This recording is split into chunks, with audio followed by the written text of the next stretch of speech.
to start until you initiate your first trick. So now that she's initiated this first cartwheel in, her time's going to start going for a bit of a bow screw or a washout there. Cartwheeling it around to the right side. Going for maybe another bow screw or a pirouette. Cartwheeling it around to the left now. Keeping that boat flowing the entire time. 37 seconds left on the clock. She is going to maybe look for that split wheel or the switch wheel. She is having a blast. You can see her big old smile out there. 22 seconds. So now she's going to paddle up to the top of the eddy and make sure she's in the right spot to drop a big mystery move. There goes that 15-second timer.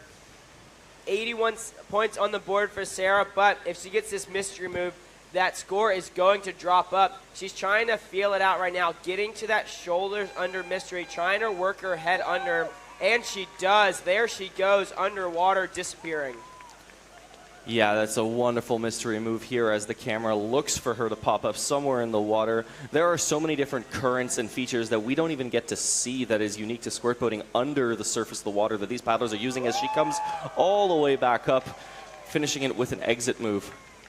That was a super solid ride from Sara. You saw her go in there and do her flat water routine and then drop it down for about an 8-second mystery. That was a bigger mystery than she was doing yesterday. Yesterday she was struggling a little bit on those, but today with the lower water levels, it's a little bit easier to get those head under mysteries if you really work it down correctly. So excited to see that she got that. I am expecting that score to shoot up quickly. Yeah, these paddlers do get multipliers for mystery moves. Depending on how far down they go, they get a larger and larger multiplier. They also then continue to be scored for a certain number for each second they spend under the water. So that's why you'll see these paddlers go right at the buzzer, often around the 15-second mark. They'll start to make their way up to the eddy, drop down, stay underwater as long as they can past the buzzer. And here it was approximately an 8-second.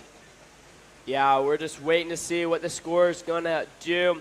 The judges are still talking and still deliberating on what. There it is. There's that jump, 583.33. We will see if that keeps going. 810 points. It is still going up. Again, this is going to be the top 5 who are going to move to our finals. So these ladies are going to have 2 rides, and their best one is going to count. That is going to lock in at an 810-point ride. That was a super solid first ride.